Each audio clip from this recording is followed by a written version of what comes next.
All right, thanks, Dave. I'm the guy that gets to come up here in a chef coat, mostly because it's easier to travel with than a suit and tie. But I do cook some for a living, in addition to a lot of other things that I do. So that kind of leads me to the first question is, who the heck am I? And clearly I've spoken before with a beer in my hand, Dave. I'm missing that right now. This is my business card. It kind of says a little bit about who I am and what I do. Author, owner, radio host, chef, producer, hugger. I do that professionally. Traveler, eater, drinker, coordinator, speaker, student, teacher, all that good stuff. There's my cell phone number if you want it. Text me later. But I think the real question here is just how did I get here, and how did I get to be a guy that gets to eat and drink for a living, because it is one of the best jobs in the world. But it's been a long journey. I grew up hunting and fishing. I liked eating. I liked tailgating for LSU football. Go Tigers, got a big win last night. But doing all sorts of things in South Louisiana and just growing up around food, around beverage and all those kind of things. And I really didn't discover it was my passion until I found out that there were several things I knew I didn't want to do. I got a master's degree in political science, learned that I had no interest in being a politician or a political scientist for the rest of my life. So I did not pursue a PhD there or anything else. I got a job teaching high school math and coaching baseball, which was great, but it also wasn't my lifelong calling. Then got a job working for the state of Louisiana doing health information technology, grant writing and research, and it was extremely boring, and I had spent most of my time writing about food and beverage instead of health information technology, and that's really kind of how I got into what I'm doing now. So thank you to the state of Louisiana for providing me that 9-to-5 desk job and boring me out of my mind. So since I started blogging about food and beverage, really anything that I eat and drink, which is kind of actually kind of rare in this field. I don't know if y'all have dealt with many bloggers, but there are a whole lot of bloggers out there that really narrow themselves down. They're gluten-free food bloggers, or they are craft beer bloggers, or they are whiskey bloggers, or whatever the case might be. I've really just kind of made my blog about everything that I eat and drink. It's biteandbooze.com, and pretty much willing to eat and drink anything. So I have no limitations there, and anything that's consumable I do. I've gotten a whole lot of opportunities to film some TV pilots, host some different shows, write for a lot of magazines, things like that. I won the 2010 Tony Chachere's Tailgating Cook-Off with a dish called the Blackberry Bourbon Bone-In Boston Butt. I like the alliteration. It was a smoked pork shoulder rubbed on the outside with a blend of Tony Chachere's Creole seasoning and brown sugar, injected on the inside with honey, blackberry jam, and bourbon, and then smoked for 12 hours over Louisiana pecan, and it was that good. So that was pretty exciting, and then after that I was named one of the top 100 amateur chefs in America, and I got to compete on the Fox reality show MasterChef. This aired in 2011. I was one of the top 100. I got my ticket to Hollywood, yay. Didn't get much farther than that, but I got my 10 seconds on camera with Gordon Ramsay asking me about me drinking the bourbon that I was cooking with while I was cooking, and that's pretty exciting. Started a radio show. I actually have 2 radio shows now, but the Bite and Booze radio show is on the air in Baton Rouge. It's been on the air for about 1.5 years now. A show that's completely taken the blog and just doing it on the radio, and just it's a show about eating and drinking and South Louisiana cuisine. I interview local chefs, people from farmers markets, people from craft breweries, anything out there in the food and beverage space. We talk about it on the show. So that's been a big hit. That also plays into the social media stuff, which we'll talk about later, but it goes out through iTunes. People can listen to it online at any time. So it's very interactive in the web as well as traditional media. I do a lot of food and beverage writing now. That's really one of the main ways that I pay my bills, with a lot of freelance writing in addition to my blog. Write for a lot of stuff around Louisiana, obviously, Baton Rouge, Louisiana, some stuff in New Orleans, Louisiana Travel, have some stuff that's been published on the Huffington Post and Louisiana Cooking Magazine. I write a monthly column for now, so it's pretty cool. The bottom picture there in the middle is me on the TV show Eat Street on the Cooking Channel. I did a little interview about food trucks there, and all sorts of other stuff that I get to do. And then this is the pride here. Tommy, the guy with the camera here, is actually the one. The top right picture is just a little image for a documentary that we were working on called "I'm Not Trying to Be an Underwear Model." And the whole point there is that I eat and drink for a living. I'm not trying to be an underwear model, but I could stand to lose a little weight. I packed on the pounds. But so anyway, it's really just kind of a journey through the life of somebody that eats and drinks for a living, writes and talks about it, but has to try to be healthy at the same time so I can continue to do it and can sustain that career over the long term. So that's what that is. The bottom left is actually a barbecue sauce that I'm working on that has beer as an ingredient in it, which is going to be interesting. It should actually be out on the market within the next couple months in South Louisiana. It'll be available online as well. I have a book deal with LSU Press, so I'm working on that very slowly. I don't have much time to write a book these days, unfortunately, but I'll get there. I have the book deal. That's the hard part, right? No, I think writing it's the hard part. But anyway, Raise a Glass is the other radio show that I do. This one is actually on a community radio station in Baton Rouge, and it is completely about the history, traditions, culture, production, and consumption of alcoholic beverages. So we talk a lot about beer on that show, and it's really a whole lot of fun. We do a lot of different beer tastings. We do some whiskey stuff as well, a little bit less in the wine world just because we're a bunch of beer and whiskey guys. But we try to cover all alcoholic beverages and really talk about the educational aspects of it just as much as the enjoyment of consuming them. So that leads me to why am I here. Obviously, I think almost every beer blogger you find out there, kind of like what Dave was showing with the social media presence, far more on the craft side than you're going to get on the big domestic side. So, a beer blogger almost entirely is going to be the craft beer guys. No one's out there writing a whole lot of blog posts about the domestics that everybody already knows about. So it's part of the exploration of the beer industry to try to drink these new crafts and to try to, almost see how many beers you've tried compared to your buddies. So I get that, but I also get the business side, and I get the history of it, and I get the three-tier system that we have now. And so I really enjoy kind of fitting into the space where you can see all sides of it and really kind of look at the big picture of everything. One of the things that I really try to do is just kind of make beer sexy again. I think that one thing that has happened recently with the big boom of the return really of classic cocktails and of spirits coming around again, that is what's really kind of getting a lot of buzz and a lot of attention. But really, there's more variety in beer these days than there is in anything else. The amount, especially American craft beer, is producing. I was just at the Great American Beer Festival yesterday. It's incredible the amount of variety that's out there in beer. And really, what that shows is that beer can be looked at every bit as sexy as wine has been, and as the cocktails are kind of becoming. And so that's really like what I like to do there. I think there's a lot of things that are really neat about the beer world, about home brewers, about the different beer festivals that are out there. Obviously, GABF in Denver is huge. There's so many little small beer festivals that are so fun to go to and meet the brewers, and I think that's kind of what it's all about. It's that same thing that's a national trend about eating locally, and people want to drink locally too, and they want to know where the ingredients in their beer came from. And so that's all a big part of it. This was actually a canoe that they drilled all the holes in the side of for the beer taps, and then filled it back there with ice and had all the lines running through it. But that was all homebrew that was on this canoe actually at a beer festival, which was pretty neat. Another thing that I do a whole lot of is the beer and food angle, and this was actually something that was on one of Dave's slides as well, that maybe you could promote recipes that pair with some of your beers.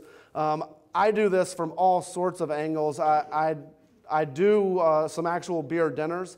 There's a couple of local breweries in South Louisiana that I've worked with to actually do what's called a pop-up restaurant at their brewery. You find a space where there's not really a commercial kitchen, where there's no restaurant there, and you just kind of pop up a restaurant one night and do a seating and create a beer dinner at the brewery. And so I've done that several times, have a couple more coming up this fall that are pretty fun. And so then you really get into the beer and food pairings. And certainly that's something that all across the country, but in South Louisiana, our food culture is so strong.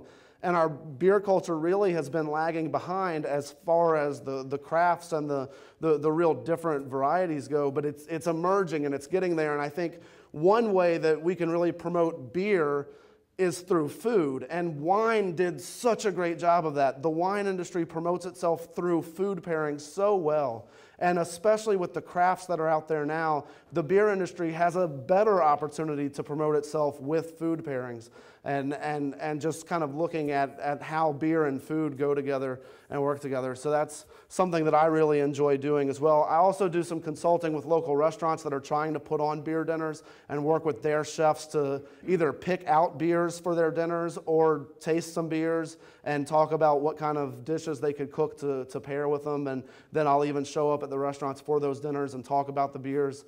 And that's one thing that I find a lot of times that people like me tend to sometimes be more educated on those kind of things, especially when you start to get into the food, than a lot of the sales reps are that work for the wholesalers that are pushing this craft beer out there. And I'm not saying that the sales reps are uneducated by any means. I'm sure they know more than I do about the actual beer and about the business side of selling that beer.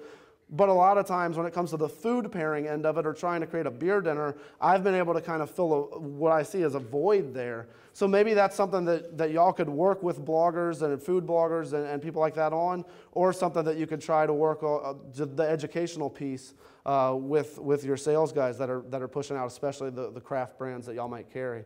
So obviously a huge part of everything that I've done has been because of new media and social media. The blogs themselves have been around a little while now, but really, really got popular when Facebook and Twitter and those things started coming along. So I have a personal Facebook page.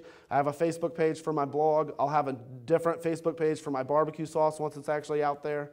I have a Twitter account for myself. I rarely use it because pretty much everything I do is from my Bite and Booze Twitter account. It's got my name on it. That's really kind of the personality that I've built online. And I think that's one thing to kind of mention, and I think it's one thing that you do start to lose a little bit when you do have multiple people posting things on the same social media account, is that you might lose a sense of personality there. And people like to feel, especially on Twitter, Facebook's a little different because you can post a picture or post a story and kind of get what you're trying to say. But to truly interact through Twitter, it's almost like they're interacting with a person there, and having that personality come through, I think a lot of times really is advantageous to keeping a conversation going with anybody that you might be trying to reach, whether that's local restaurants or the breweries that you're working with or the end user. It could all work. So the blogs out there are important. How many of y'all know the local beer bloggers in your area where you are? Good. If you don't, do a Google search. Take some time to try to meet them. Bring them in and give them a tour of your distributorship, because the more that you get to talk to them, they're the people that a lot of times are reaching the end users, and they have the clout when they reach the end users. Their readers or the people that follow their social media pages actually they respect and want to hear what those bloggers have to say. So whether it's helping just do a review on some new brand that you just brought in, or just be made aware of it. A lot of times if y'all do press releases, if you bring a new brand in, or when a seasonal gets released or something like that, make sure all the beer bloggers around are on that media list. Treat them like any other media. And a lot of times, because all they care about is beer, a lot of these beer bloggers, they'll really pay attention to things like that, the seasonal beers that get released, or the date that you're going to be dropping stuff off at a bar, or anything like that, really can go a long way through using a blogger. In addition to the blogs themselves, a lot of social media is really just as powerful or like a blog as well. So there's people that have Facebook pages about the beers that they're drinking, and they might not actually have a full-on blog. They might just be using Facebook like it's their blog. So try to pay attention to that. See who actually is out there talking on social media about beer in your area, and it's really neat, the kind of stuff that you can do. Facebook I've found is a little bit trickier, but the analytics that you can do with Twitter are pretty robust, and you could set a geographic area of 100 miles around where you are and search for everybody that's tweeting about beer in that geographic area and see a stream of anybody talking about beer or anybody talking about Bud Light or Miller Lite or whatever craft beer is in your area, and then you can reply directly to them and have that conversation. So there's a lot of ways that you can kind of see what those conversations are and kind of monitor the conversations out there in your area about your brands. And that's just people that are on social media, not necessarily using it as a blog. Obviously, things like Beer Advocate and Rate Beer are out there. I'm sure y'all have all looked at that or seen that.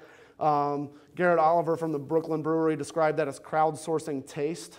He wasn't really a big fan of it and said he didn't really care what his beers scored on Beer Advocate. I'm sure he does a little bit, but ultimately, it's crowdsourcing taste. It's just saying, hey, everybody out there in the world that wants to rate this beer, go for it and let's see what we think. So it's not an expert panel by any means, but there's a lot of people on the Beer Advocate site, and there's a lot of people that use that to figure out information on beers. And so those kind of websites are just worth looking at for the brands that you carry and to get some notes for educational purposes or whatever the case might be. Untapped. How many of y'all have looked at Untapped or play on that app or check into beers when you drink them? Untapped is a social media application where you can actually check into a beer when you drink it and kind of check it off your list that you drank that beer. You can rate it. You can post a picture of it. If you're drinking that beer at a bar, it can automatically connect to Foursquare and check you in at that bar drinking that beer. And then the app will actually sync with Foursquare as well. I noticed this yesterday in Denver. I actually checked into a bar on Foursquare, and it popped up telling me what the #1 beers at that bar on Untapped were and what the most frequently ordered beers at that bar were. And I thought that was really neat integration of those different social media apps. And that is just becoming trendier and trendier, and we're going to see so much more of it, of all these different apps kind of linking together and playing with each other. Facebook and Twitter have been really good with that, but to see Untapped and Foursquare work together like that, it was really neat to me. So we're going to see all sorts of stuff like that, and so many more apps out there that clearly I can't count them all. Just some of the things on the communication side of what I think the end user or what the consumers would like to know from their wholesalers. Obviously, a lot of people really don't get it. And maybe what you could work with your local beer bloggers is helping tell the story of the way the beer industry works. One of the biggest questions we get in Louisiana is, why can't we get Yuengling? We don't get Yuengling in Louisiana. It's a travesty. Why don't we get Yuengling? And the consumers don't understand that it's not the distributors trying to keep Yuengling out of Louisiana so they sell more Bud Light. Every distributor in Louisiana would love to have Yuengling. It's that the brewery can't keep up with the demand and they can't enter a state until they can kind of, y'all know the deal, but that's an educational piece that you guys could do to help kind of get that bad name off of your back. It's not y'all's fault that you can't bring those beers into these states. It's the breweries a lot of times not having the capacity. And that's one of the greatest things about the craft beer industry, and one of the worst things about it is that these really are small craft brewers that truly don't have the capacity to go nationwide, even when they're as big as Yuengling may be. One thing that I've noticed very recently, there's actually been quite a few breweries that have come into Louisiana lately. But a lot of times, even for somebody like me that wants to promote those beers, and so from San Diego, Green Flash recently came into Louisiana. I knew they came into Louisiana from their social media pages. I had no idea who distributed Green Flash in Louisiana, so I couldn't go to a bar and tell them to order Green Flash from whatever distributor had them because I didn't know. And I think that's one thing. If I could get that press release from the distributor that brings Green Flash into Louisiana saying, hey, we've got Green Flash, just so you know, I could actually be one of the better salespersons for all these distributors out there, because every time I go to a bar and say, hey, did you know about this beer that just came in, I could actually tell them where they could order it from. And that happens a lot in the the beer world that I'm in, people want to know what local beers to get on tap, and I'm actually the one telling them which distributor to go to find those different beers. So there's a lot of things out there that these people, these beer bloggers and these beer enthusiasts on social media have that sort of clout and those connections, and people respect them and trust them to ask questions about beer, and having those guys on your side or making sure that they are properly educated so that they're not the ones out there writing blog posts that are negative about the wholesaler when it's really not the wholesaler's fault, all sorts of things like that that could happen. This is what I do. I celebrate the food and beverage culture of Louisiana, and everywhere I travel, I'm happy to be in San Diego right now celebrating the culture here, and that's my time. Any questions I can take now, or we can do that at the end? Okay, we'll wait till the end for a little Q&A. So let's take social media, a view from a nerd.